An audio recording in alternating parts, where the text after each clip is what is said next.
Sesudah itu naiklah Yesus ke dalam perahu, lalu menyeberang. Kemudian sampailah ia ke kotanya sendiri. Maka dibawa oranglah kepadanya seorang lumpuh yang terbaring di tempat tidurnya. Ketika Yesus melihat iman mereka, berkatalah ia kepada orang lumpuh itu, "Percayalah, hai anakku, dosamu sudah diampuni." Saya percaya, Tuhan. Maka berkatalah beberapa orang ahli Taurat dalam hatinya, Ia menghujat Allah. tetapi Yesus mengetahui pikiran mereka, lalu berkata, Mengapa kamu memikirkan hal-hal yang jahat di dalam hatimu? Manakah lebih mudah, mengatakan dosamu sudah diampuni, atau mengatakan, bangunlah dan berjalanlah? Tetapi supaya kamu tahu bahwa di dunia ini, Anak Manusia berkuasa mengampuni dosa. Lalu berkatalah ia kepada orang lumpuh itu, Bangunlah, angkatlah tempat tidurmu, dan pulanglah ke rumahmu. dan orang itu pun bangun, lalu pulang. Maka banyak orang yang melihat hal itu takut, lalu memuliakan Allah yang telah memberikan kuasa sedemikian itu kepada manusia.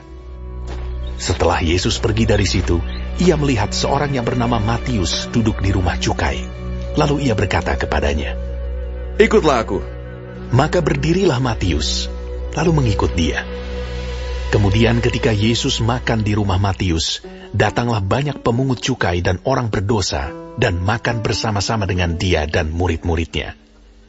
Pada waktu orang Farisi melihat hal itu, berkatalah mereka kepada murid-murid Yesus, Mengapa guru memakan bersama-sama dengan pemungut cukai dan orang berdosa?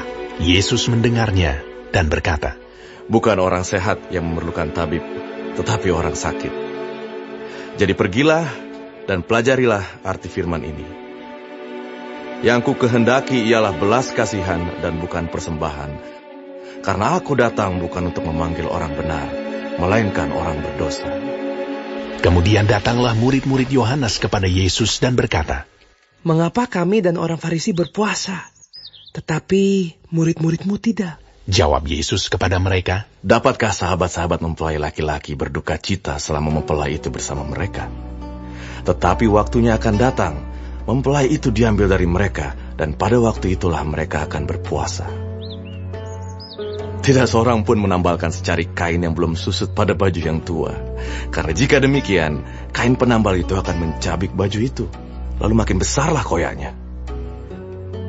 Begitu pula anggur yang baru, tidak diisikan ke dalam kantong kulit yang tua, karena jika demikian, kantong itu akan koyak sehingga anggur itu terbuang dan kantong itu pun hancur.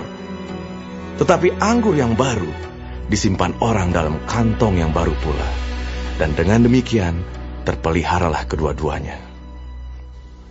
Sementara Yesus berbicara demikian kepada mereka, datanglah seorang kepala rumah ibadat, lalu menyembah dia dan berkata, Anakku perempuan baru saja meninggal.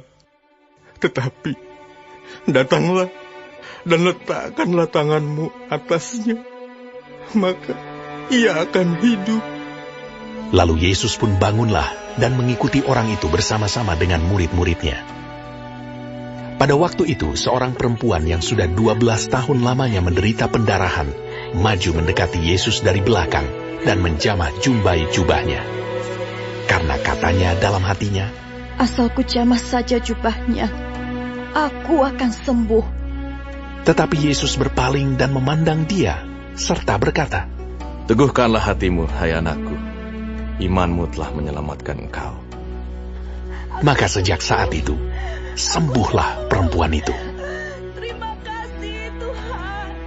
Ketika Yesus tiba di rumah kepala rumah ibadat itu dan melihat peniup-peniup seruling dan orang banyak ribut, berkatalah ia, Pergilah, karena anak ini tidak mati, tetapi tidur. Tetapi mereka menertawakan dia.